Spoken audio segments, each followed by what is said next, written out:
Good morning. Here it is morning now. I'm your imaginary friend, and it's been a little while since I showed you around the closet garden, and I thought it might be a good time for an update to show you what's been going on. Okay, one of the big things is we put in a green roof. Uh, so we found mostly native plants where we could, because we thought they might be hardier and live through uh, the conditions better of not having a whole lot of soil to dig into and getting so much direct sunlight. Um, a lot of this is sedum, which is apparently the main thing that you put on green roofs. Everybody puts sedums on green roofs because they're very durable. But then there's other things here, a lot of which I don't remember what that's called. um, Over in the back, there's an orange coneflower, and on the other side, there's another coneflower of a different color. And these here are nodding onions. Those are native plants. And this material here is just a weed barrier. It's over a drainage mat. It's just a plastic, sort of a plastic mat that comes in sections. So I thought that would keep it from getting soggy up there and let the water drain off. Then we just piled just dirt on top of it, potting soil. We put in a little bit of leaf mold that we've been making, which is you basically take leaves and leave them until they become something that you put in the garden. And then we covered it with mulch, and that has helped keep the soil from just eroding away. And that's worked pretty well. So pretty happy about that. So that's our that's our green roof there. We also have some marigolds. These are something that we got because we had tomatoes that had aphids, just an infestation of them. It was like a convention at a hotel, and I had no idea what to do. I reached out to a friend, and she suggested that marigolds attract natural predators for aphids. So I thought, well, it'll be good to have those just for the future, but I don't think it's going to attract them right now and get rid of all these aphids. So we also went to a garden store nearby, and I felt pretty good about going there because when I walked in, the guy who was running the place was talking with somebody else there about how there was a bird out back behind their store that had fallen out of its nest, and how they needed to take care of it so that the parents wouldn't reject the bird if they handled it.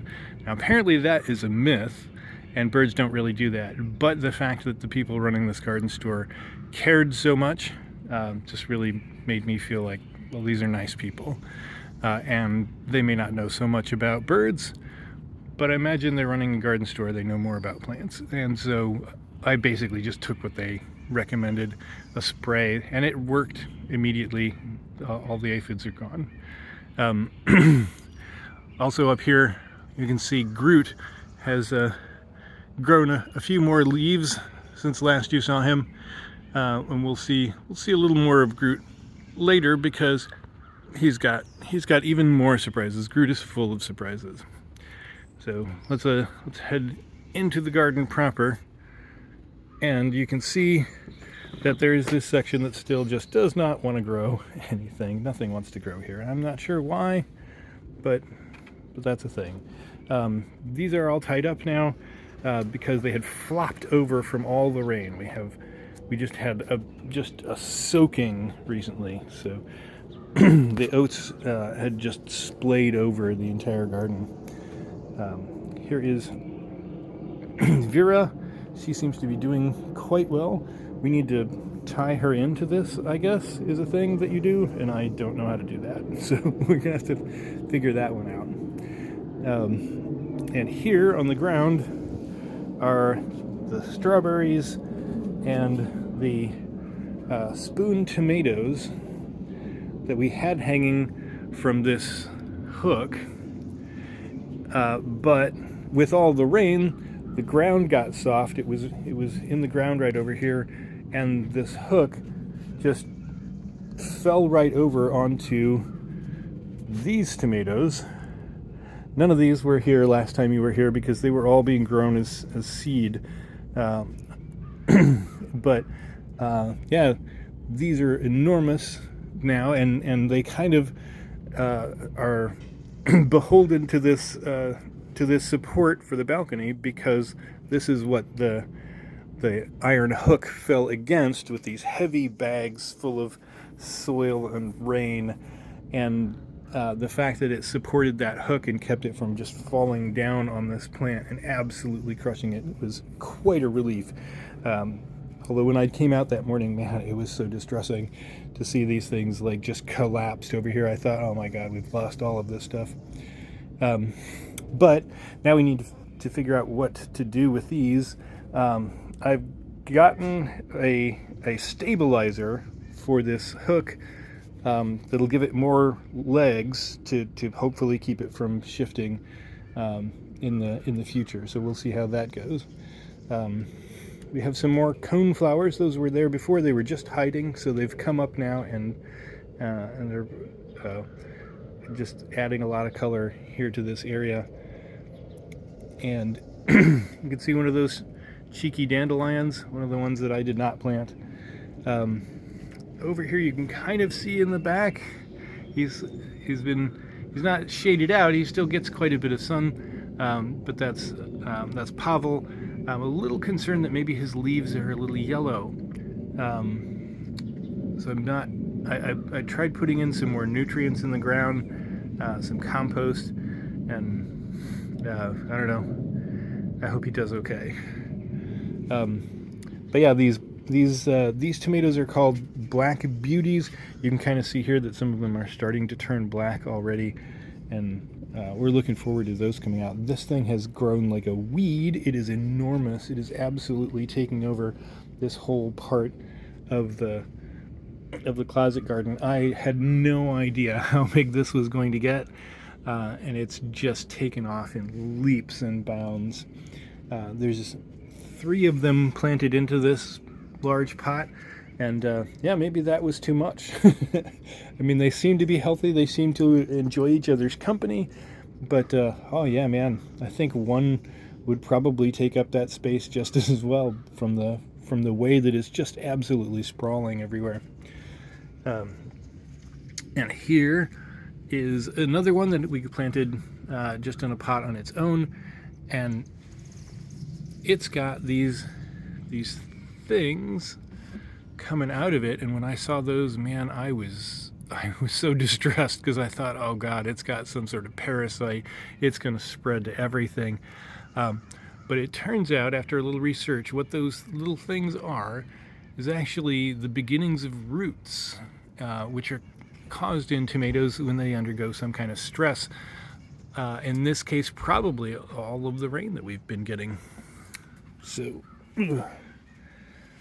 that's a whole thing. Then over here, I promised you another look at Groot, because here's a thing I didn't know about bananas. They propagate by what are apparently called pups, which I think is adorable. And he's got this enormous one, and also 3 others kind of around the base of various sizes. So he's going to be growing his pups. I did not expect that to happen this soon in his life. He just hit the ground running, I guess. Literally hit the ground. When he was put in the ground, he started growing these. And I guess as I'm learning more about how bananas work, apparently all of this is just growing up to make one flower, and that's going to make bananas. And then all of this is going to die back again.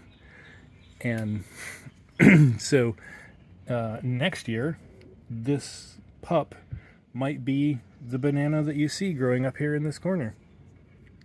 So this is all new to me. I'm learning as I go. We also have the hummingbird feeder. which has been drawing hummingbirds like nobody's business. Actually, we first put this up because a hummingbird came into the yard and was flying around like, "What? Don't you have anything for me?" So we had to put this up, and now we've seen, I think, 3 or 4 of them seem to come around here regularly about this time of year. So that's really nice. It's just very rewarding to be sitting here in the morning, having yourself a cup of tea, and a hummingbird pops up. So I just wanted to give everybody kind of an update on what was going on, because there's been a lot of changes here in the closet garden. But again, one thing that has not changed, this spot right here, for some reason, absolutely nothing will grow up there. I don't know what's going on or what to do about it. So yeah, I hope everybody enjoyed another installment in the gardening show by some rando who has no knowledge of how gardening works. Everybody have a great day.